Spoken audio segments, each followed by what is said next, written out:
Seguimos en este diálogo con José Luis Cuéllar Garza, quien es delegado federal en Jalisco de la Secretaría de Desarrollo Agrario, Territorial y Urbano. José Luis, comentábamos antes del corte comercial acerca de la escasez de recursos financieros que tienen, sobre todo los municipios, ya ni para qué entramos a gobiernos de estados o a la federación, pero los municipios se encuentran en una situación económica compleja.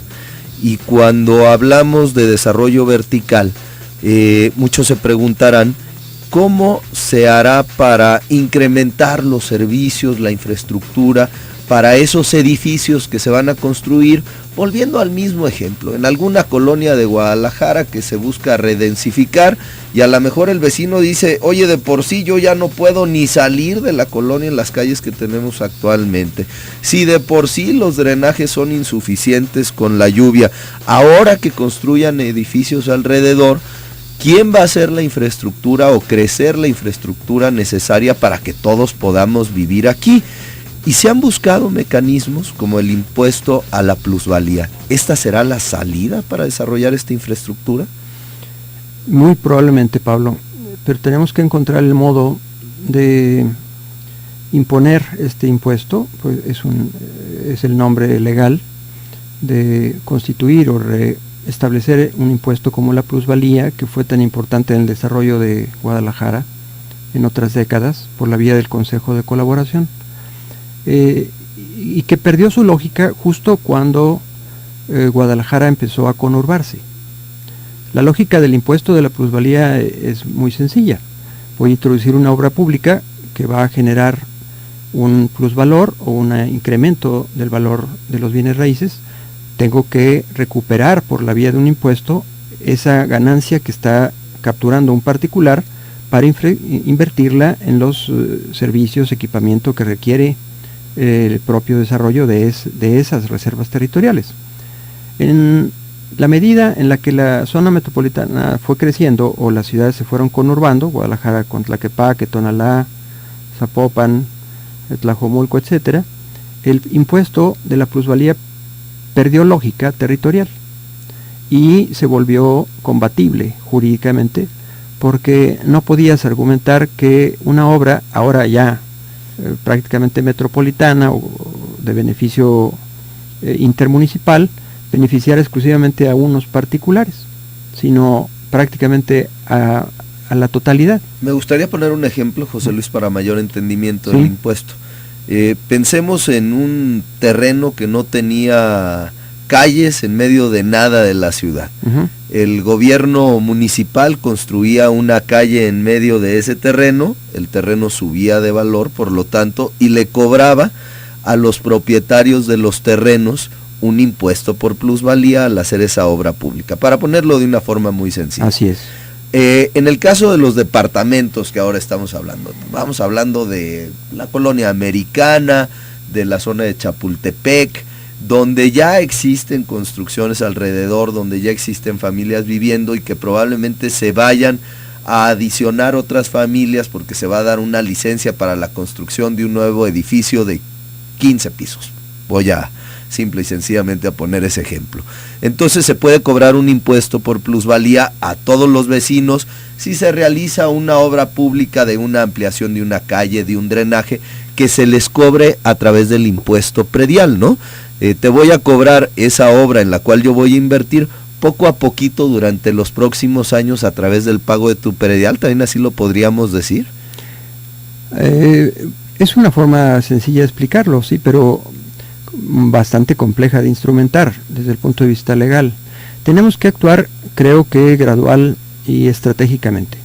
Primero pensar en cómo encontrar fórmulas de planeación y de desarrollo inmobiliario para aquellas reservas territoriales muy grandes que todavía existen en la zona metropolitana de Guadalajara, Pablo, periférico adentro,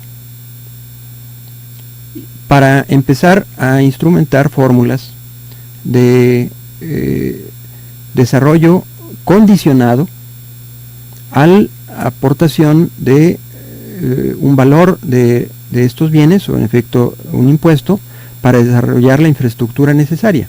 Yo empezaría en ese caso de afuera hacia adentro.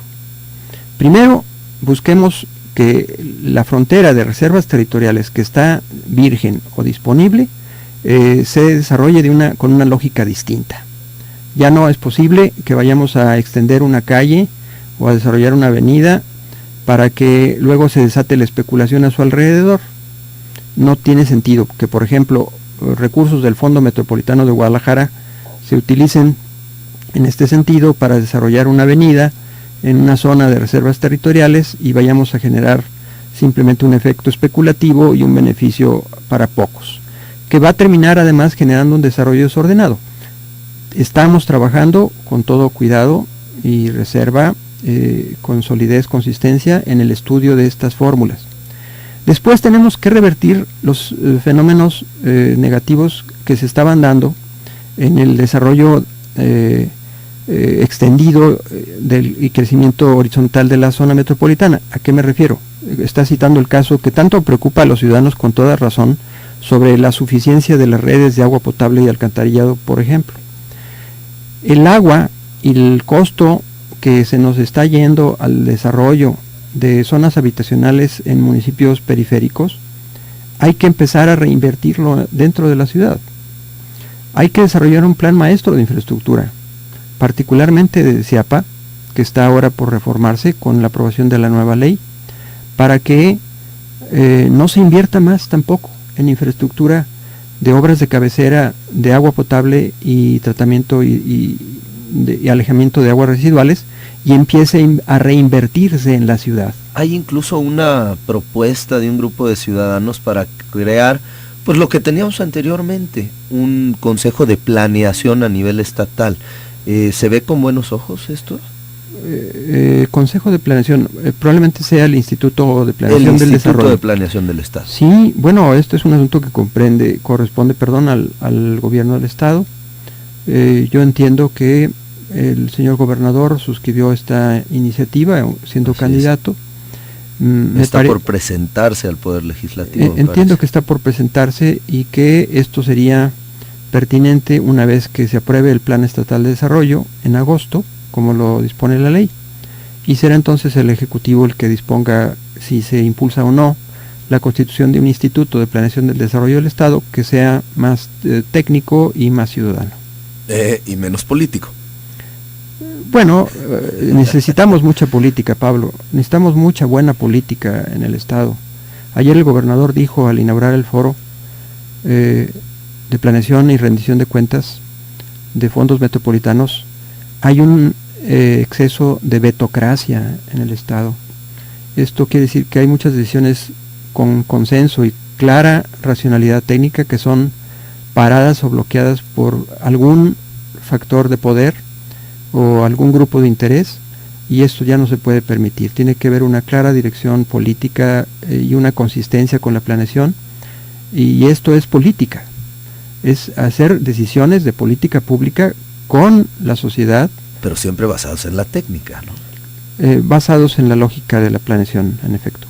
Sí, José Luis, y yo celebro verdaderamente que delegados con el conocimiento, la experiencia, el perfil como tú hayan llegado pues a estos puestos tan importantes, porque de verdad aprecio que estamos haciendo menos a la SEDATU, siendo que es una secretaría de vital importancia para el desarrollo no solo de la zona metropolitana de Guadalajara, sino de las distintas regiones del estado, y adicionalmente creo que los distintos sectores sociales, no solamente el político, vuelvo a lo mismo, también los sectores económicos deben establecer contacto con el vínculo del gobierno federal y Jalisco, que se llama Jorge Carlos Ramírez Marín.